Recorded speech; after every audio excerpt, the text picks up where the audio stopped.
Good morning and welcome to ASI Radio. I scared Nicole. ASI Radio's Tuesday morning show where ASI's most outspoken editors talk promo products and so much more. Good morning, everyone. It is Tuesday. I'm Joe Haley. I'm acting like Shirley Temple, being the captain of the good ship Lollipop here today. Oh, Jesus. But some of our other editors are out on the road making their way across. Did you just mull that over while you're sitting there? I did. Across country. 1930s here. We have a star-studded show today. Oh, yeah. But first, let me let you know who's in the studio with us. First, there's Kathy Houston, the editor of Advantages Magazine. Good morning, Kathy. Good morning, Joseph Francis. And how are we today, Kathleen? Great. All right. Sitting next to Kathy is the editor of Stitches Magazine and the executive director of education here at ASI, Nicole Rollander. Nicole, good morning. Good morning, Joe. And how are you? Fabulous. How are you? I'm fabulous, too. You know Awesome. that. You're always fabulous. As always in the studio with us, and we lock the door, sometimes trying to keep her out, is the editor You don't have to ask me twice. of SGR and the senior editor of Counselor Magazine, Michelle Bell. Good morning, Michelle. How are you? I'm super, Joe. Thank you. Your voice cracked there. Super. Also joining us in the studio, as always, answering your phone calls is Facebook, Vinny Driscoll, and manning the sound booth, or would that be womaning the sound booth? Womaning. We have Lauren Medina. If you want to give us a call today, it's Funky 215-953-4979. What's going on here today? Today we have a special call-in interview, but first Kathy's going to give us a rundown of what else is going to be on our show. Right. Well, like Joe said, we're going to have a call-in interview with creative guru and ASI Keynoter Erik Wahl, who will be at ASI Chicago in July. One of our fabulous counselor editors is going to call from the road and give us a best places to work road trip update. I wonder if they're all ready to kill each other by now. Nicole's going to give us 5 ways to inspire new business through social media. Michelle will give us 7 most common negotiation mistakes, and we'll wrap it all up with our favorite things. But first, Michelle has the news. Thanks, Kathy. In the news this morning, American Apparel's Dov Charney is threatening a lawsuit against his company unless he's reinstated. This after the apparel firm's board of directors voted last week to oust Charney because of alleged misconduct. Charney's attorney claims American Apparel violated age discrimination laws and failed to give her client time to consider severance terms. Find out much more on this story in today's promogram. Also in the news, top 40 supplier Barton Nelson has announced it's closed its doors, citing a decision by its lenders. The company will not be accepting new orders and will not ship current orders. Barton Nelson has been in the industry for 40 years. Next up today, Chinese e-commerce firm Alibaba has reported its sales for the quarter ended March 31st, and they rose 39%. The company made particular gains in mobile-related sales, reporting a 12% jump versus a 2% rise for the year prior. Alibaba plans to file a U.S. IPO later this year. Finally this morning, be sure to check out today's promogram to see the latest episode of The Joe Show, where Joe preaches safety first. Of the many things you preach, you're going to preach. Yes, I'm on my safety first soapbox. Okay. All right, here we go. We're going to go to line 1, where we have the Warhol of Wall Street, the Renoir of ROI, the Picasso of productivity. It's Erik Wahl. He's a graffiti artist, author, and entrepreneur, and he's going to be our keynoter at ASI Chicago on Thursday, July 17th. Good morning, Erik. How are you? I'm doing well, thank you. Good morning. And I've been listening in here for I think the last 4 or 5 minutes. And not only do we have a sassy group in the studio to start, but I think this is the first time I've done an interview after First Lady Bush. And with a follow-up reference to Shirley Temple. So this is really a fun, unique morning for me. So thanks for Look at that. It's a red-letter day for Erik. All right, It is a red-letter day. I'm already pumping my fist with what you guys got going on there. So it's a pleasure to be on this morning. Thank you. Well, thank you. Well, I'm going to get right into the questions. One of your core messages is that for more companies to be super successful, business owners and managers need to help their entire staff understand that they're capable of so much more than they have been conditioned to believe. How can a business owner or sales manager do that, and can you give us a real-world example? Well, that's a very formal way of saying what I do. I am, and I'm gonna be, I guess, provocative here with a purpose. But I'm a graffiti artist by nature. I'm a disruptive strategist. That's what I do, is defamiliarize the ordinary. I break down patterns of thought, both in the art world as well as in the business world, to create breakthrough opportunities. So what's happened is we've become very myopic in how we think, how we've been educated, how we react to even a corporate or competitive landscape, the hierarchical structure. And so if we decompose that and break it down there is tremendous opportunity for growth, capturing market share, growing our business, creating disruptive strategies, new ideas that competitors have never even thought of before. And so that's what I'm doing, is I'm coming in as almost a lightning bolt of ahas to open up people's minds. So it's not, people have called me a motivational speaker. I'm not. When I hear that word, I cringe a little bit because I see this guy at 2 a.m. on the television pumping his fist, telling you can do it. And that's not what I'm doing. Is I'm coming and I'm bringing ideas and I'm bringing metrics and, like you said, real-world business examples of what companies have done, what individuals have done to break through. So that's kind of what I'm coming to do, is be that aha, to show individuals, entrepreneurs, organizations that they really are capable of so much more than what we've been preconditioned for. Hi, Eric. It's Nicole. We were excited to have you in Long Beach, and now to have you again in Chicago, because we really experienced what you're about. Right, you're a graffiti artist, and you're the author of the best-selling book Unthink: Rediscover Your Creative Genius. And as I said, you deliver this really unique keynote experience by painting on stage during the event. And, you've said that this painting exemplifies your core message, which is motivating organizations to achieve greater profitability through creativity, innovation, and superior performance levels. So, in your opinion, what's the key link between creativity and higher corporate performance and profitability? Is the differentiation from the competition. And so, again,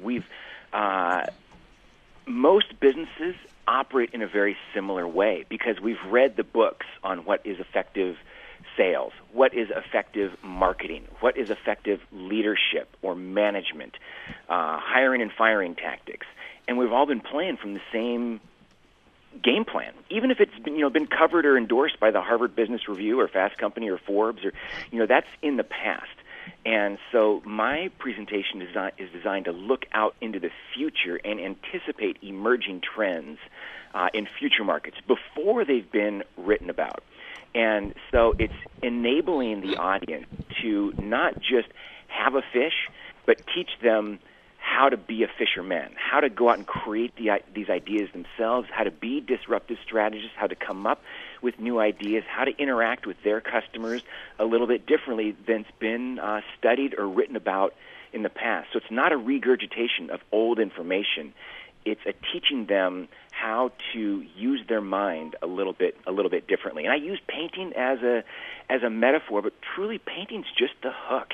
That's one of the art forms that I use. I'm also a sculptor. I'm a singer-songwriter. I am a photographer. Painting happens to be the one that comes off cool because I can crank rock music and throw paint and create portraits in 3 minutes, and the audience goes, wow. But that's all that simply is a hook to get me into the core of the message, to be the catalyst to show them, rather than just talk about creativity, talk about differentiation, I show it to them real time, then I explain how they can access it. Okay, Eric, it's Kathy. We work in a creative field too, and so I wanted to know if you have some creative but also budget-friendly ways that business owners can self-promote and really stand out. Sure. The internet revolution is going to boil down to being a trust revolution, and trust is going to be the holy grail that businesses are going to be moving towards. And as an artist, that's what I'm looking to do, is engage my audience to build trust and to build an emotional connection that drives either future audience loyalty or draws people into my artwork. And the same thing in my business is I'm looking to create and build and amplify trust to scale. So as a marketer, these ideas don't take tons of money. If you're looking to build trust, it's oftentimes interactions, maybe not even centered around the sale. So as social marketing, social media is not meant to sell product. Social media should be designed to build trust, to build engagement, to amplify a core branding or core values to scale that draw people in. It should not be used to sell. And I think that's where people get put off by social media, is because they are trying to sell a product or they're trying to create a transaction. And So creating trust does not take even one marketing dollar at all. Creating trust is about building relationships. It's about courting a special, significant other, which you don't need money. It's nice, you can take them out to a nice date or buy them flowers, but that's not what wins trust. It's the one-to-one interaction of that human element that builds the trust that wins you future dates, and the same thing in marketing. So look at it as an ongoing relationship where you're looking to build out trust over and over and replicate that and amplify that. That's great. Erik, this is Michelle, and I have a quick question for you. First, as an artist, who are you, a Jackson Pollock guy? Are you, as a sculptor, are you into Brancusi? Who's your favorite artist? Well, I've got several. I never boil it down to just one. I'm a huge fan of Picasso and Vermeer and Michelangelo. I actually personally love even the Warhols of the world, not because of what they actually did or their physical art, but the psychology behind what they did. They created revolutions. They created a different way that we view art. Photography, at the time that Picasso was painting, he'd already mastered photorealism, which is what everyone was moving towards. And photography was about to make painting obsolete. Why would we want a painting when we could take a photograph and capture that? At that point, Picasso zagged when everyone else zigged, and he created synthetic cubism. And he created a painting from feeling or emotion. And so it's those disruptive strategists as artists. And even today, I would have to say, Banksy, who many people probably don't know, who are listening to the show, he's a current. Okay, sweet. He's a street artist from the UK, and he's created the most brilliant branding of probably any artist I've ever seen, and amplified it to scale. And so, as far as sheer brilliance in the course of the last 100 years, Banksy would be the guy who I think people should look to for what he's doing, how he's created not only art with a message, but also a branding that is possibly one of the most brilliant corporate branding identities I've ever seen. So in that vein, part of your core message is about encouraging people to become visionary leaders for their companies, and by extension helping employees to see the need to become better storytellers. How can a company encourage this among their leaders and among their employees? To set down the textbooks and look for ways to help others soar with their strengths, to become their biggest fan, to stop micromanaging, to stop being the coach, and start being the cheerleader. Start helping their employees soar with their strengths. If they're really good at social media, then get behind them, empower them, and let them go. Don't micromanage and say, have you done this, have you done this, have you done this? If they're good at that, if you've hired them properly, give them a lot of space by which to be able to soar and take ownership. And then, it even goes back to that adage, hire good people and then get out of the way.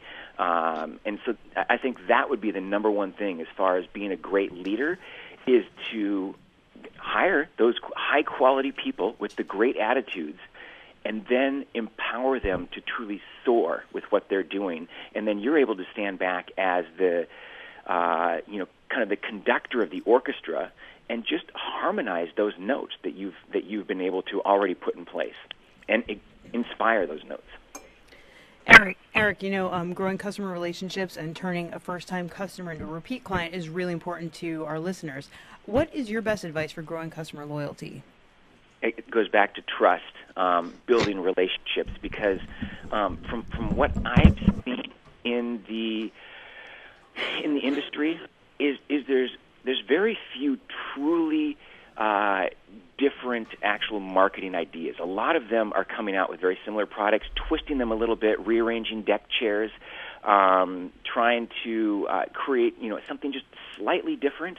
But it's the very human element of creating those relationships in such a way that your customers actually become your very best source of marketing.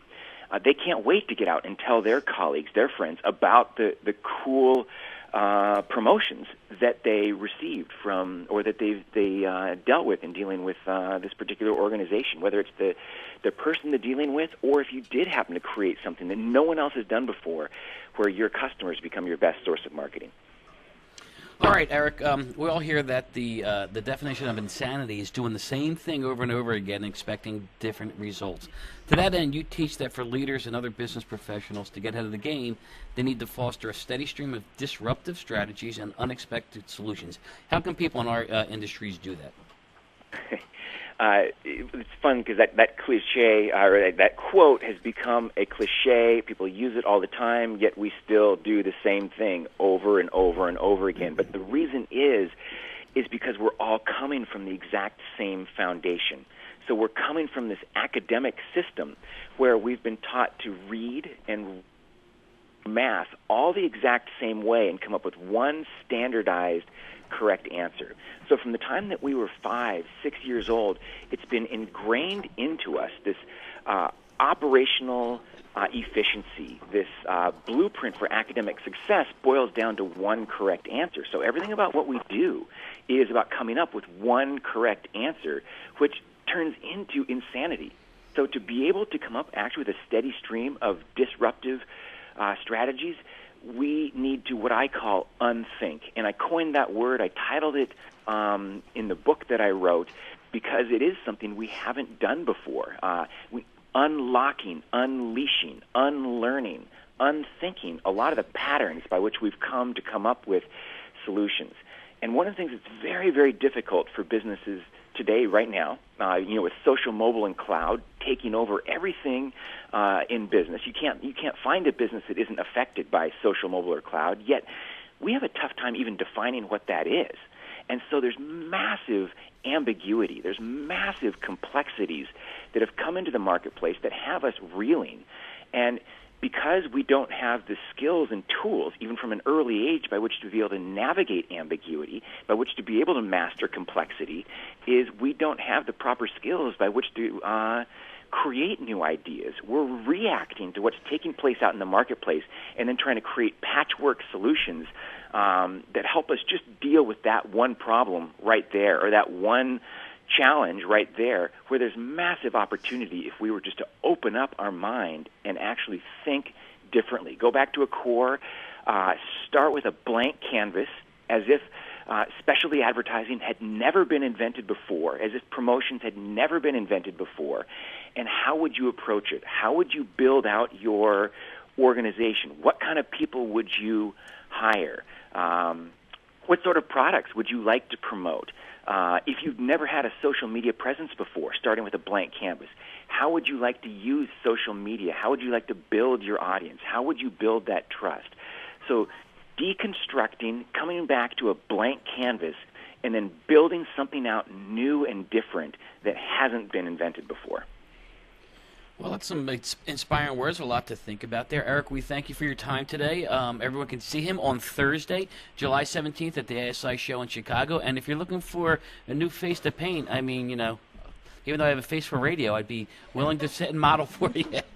Yeah, and people told me, hey, it only takes you 3.5 minutes to create a portrait, so it shouldn't be too much trouble for me, right? Yeah, I should be able to punch that out for you right away. I could sit still for that amount of time. Eric, thanks a lot again, and we will see you in Chicago this July. Rock on, guys. Thanks very much. I appreciate it. We'll see. Your mouth will be like... Oh, okay. Yes, okay. And your mouth wouldn't. All right. We're going to take time out here to hear from one of our sponsors, Hanes. And when we come back, we will be checking in with the counselor crew that's on the road. Hanes branded printwear has a new website designed specifically for screen printers and promotional product distributors. HanesInc.com features detailed product information and resources to help you make the most of Hanes t-shirts and fleece. For the first time, you can download high-res front and back holos of every product in every color in the format and resolution you need. Apparel pages are organized by color and product line, so you can easily find exactly what you're looking for. In addition to high-res holos, you will also find helpful sales tips on every product page. Each product is assigned a helpful return on investment scenario to illustrate the untapped return potential for you and your customers in every interaction. In our resources section, a dedicated return on investment page provides additional questions and insight to help you better understand how to meet your customers' needs with better products and better guidance. Visit HanesInc.com today for high-res holos, sales tips, and many more resources. All right, and we are back. That was a great little interview there with Erik Wahl. And if you in Chicago, you want to make sure you get to that keynote because it truly is inspiring and really cool to watch what he does up on stage. And he's going to paint your face. That would be cool. I mean, what he did in Chicago was really cool and something that I would definitely hang up in my office or my house. And he painted Bono though. And then there's you. Well, here's the star of the Joe show. Yeah. Yes, I understand. All right, we're going to go. Two little loud Irishmen. Vinny, take us to line 3 where we have Melinda Lagos on the line. Melinda. Hey, guys. How's it going? Good. Where are you? We just drove over a state line. I'm going to give each of you one guess as to what state we're in. Alabama. Louisiana. Joe? Roll Tide. Alabama. Roll Tide. Stay. All right. What's going on? Well, we're having a great time. We started the Council Road Tour on Sunday night. We flew to Greenville, South Carolina, and had a packed day yesterday. We went to 3 great companies. We went to Credential Express, a supplier, in the morning in South Carolina. Then we had lunch at Pinnacle Promotions just outside of Atlanta, and finished the day yesterday with E-Company Store just outside of Atlanta. And, like every road trip, Joe, that we've been on, every company is so different. They're all cool in different ways. So we had a great time yesterday. This morning we hit the ice box in Atlanta, and now we just drove over the Alabama border and are headed toward Birmingham. Who's driving? Andy's driving. You'll be happy to know his parking has not been called into question so far. Okay. Now it's only been 4 companies. Have there been any common themes? I know in the past we've seen like a lot of animals in there, high level of energy and creativity. Have you seen any similar themes coming up now? No themes, but like I said, each one is unique in their own way. I mean, Pinnacle celebrated. We were very lucky yesterday. They celebrated their 20th anniversary, so we were at a big celebration there. But they just moved into new company headquarters, and they designed it all from scratch. They had 8 conference rooms. My favorite was the Jimi Hendrix conference room. All just super cool, decorated. And they spent a lot of attention to decorating these really ultra cool collaborative workspaces. And then E-Company Store, I thought does something really cool for employees, and it's one of the things employees say they like most. Every 5 years you've been there, you get to take, or you're required to take a mandatory, Kathy Houston would like this, 21 days sabbatical, and that's in addition to the vacation time you have. You're expected to do this, and everyone does it, and they do all kinds of things, right? One guy took his kids rented an RV, and they went all through the West. That's awesome. Someone went on someone followed their family tree and found all kinds of long-lost cousins all over the U.S., and people go on mission trips, and they say it's really, life-changing. I mean, when do you take 3 uninterrupted weeks off work? And, your employee requires you to, which is That's great. really cool. I think you should suggest that to ASI management. I'm ASAP. totally going to suggest that. Yeah, that was pretty cool. This morning we visited Icebox. They're a super creative company outside of Atlanta. They do a lot of really neat things with employee training. I mean, they just built a super cool classroom where they're training employees all the time. They do a lot of apparel sales. They sell a lot of decorated apparel, and there's a lot of training that goes into that and making people experts. It's on that. CJ's with us. He's editor of Wearables, so he was fascinated by the whole company and their whole their screen printing and everything they do there. But another great company. He's also fascinated by shiny nickels too. So. I joke. CJ, they're making fun of you. What So what's on tour? What are you going to see on the roadsides? What's the roadside attraction? I sent you a tweet yesterday about the world's tallest buoy. Did you get a chance to see that? We did not see that. Andy? Joe, as you may remember, Andy is a little stingy on letting us make stops like that. However, I will say when we were driving from the airport at midnight Sunday night to our hotel, Andy was at the wheel and was expertly navigating all kinds of things. Apparently, in this area of South Carolina, people are just happy to discard things in the road. So there was just, an old car in the middle of the road and a mattress, and then a fox ran across, too, just for fun. So he's been navigating that very well. We've been eating very well also, by the way. So yesterday at Pinnacle, as I said, it was their 20th anniversary celebration, so they brought in these food trucks, and we, had this great barbecue lunch and dessert and the whole 9 yards. Then we go a half an hour over to E Company store, and they tell us that they're having a bake-off, and we had to each taste 18 desserts.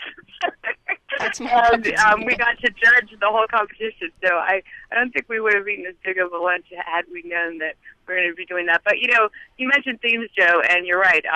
One theme I think that is always true on the road trip is that a lot of these companies like to feed their employees, and so we get to benefit from that as well. Which dessert won? You have to go online, The coconut Kathy. cake. Coconut cake. We have a picture of it online. But what we did is we all had clipboards, and we wrote down our comments, and we starred our 5 favorites. And that was the only one that all 3 of us starred. So the coconut cake won the prize. Sounds good. And then Andy was being very judgmental and very critical here, like a real judge when you see one of those cooking shows. Oh, really? Yeah, I heard. Watch the interview. Andy was a little judgmental with the desserts. Luckily, we took the judging behind closed doors, so none of the bakers got to see the reactions. And I won't mention, but one of the items, I think he spit into his napkin and made some not so nice comments. Ooh, Andy. All right. That's typical Andy. Well, which Craig Calloway, the head of e-commerce store, was with us, and he thought it was hilarious. Well, have a great rest of the week. Make sure that Thank Andy you. keeps up with the good parking. Make sure everyone drives carefully. Everyone's doing a good job. We're obviously tweeting and putting up photos and videos and blogs about the whole trip on counselormag.com/road tour, so you can follow our progress every step of the way until Saturday morning. And you guys are tweeting, and everything will be on Facebook as well. We are, and if you guys, of course, I've seen some of your tweets already, but anybody who's following us can tweet to the hashtag Counselor Tour, and your tweets will appear as well. All right. Thanks, Melinda. Have a great time. And Bye, guys. We'll see you next week. All right. That was Melinda Lagos. She is the director of... Something. Director of Communication. Editor-in-Chief. She's the mayor of Simpleton. Here. And they are on their way to their next company visit. We can't say who it is, so you have to keep following them all week long and find out all the cool places they're going to visit. So we're going to shoot this over to Nicole right now. You're going to tell us 5 ways to inspire new business through social media. How about 3 ways? Give us 3. All right. So trending topics, right? You go on Pinterest.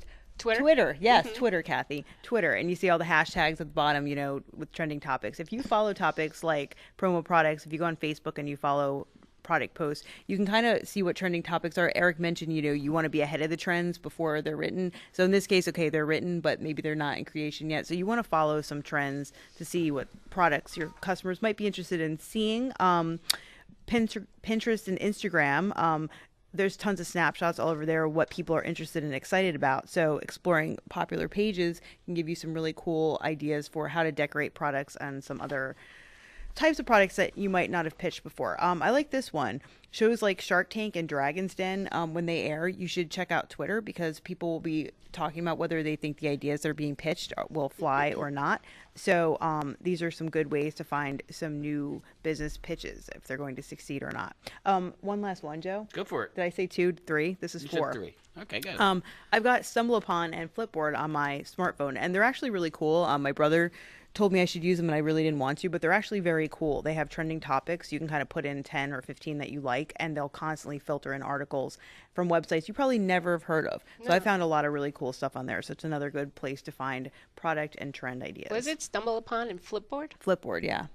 If you haven't been to an ASI show and sat in a Marky Lemon's Ryle session on social media, you really need to do it because she tells you about all these things like you just said. I've never heard about them. I follow her on Twitter. Oh, so do I. And you can see her in Chicago. You can see her in Chicago. But yeah, she has a lot of great stuff that you'll find that there's more than just Facebook, Twitter, Pinterest, Instagram, Flickr, Tumblr. So we're going to post this online so you can read the whole article. But we're running out of time here, so we're going to get to Michelle's favorite part of the show, the editor's favorite thing. So let's really start with and Michelle. I don't have a favorite thing, Joe, so you don't have to.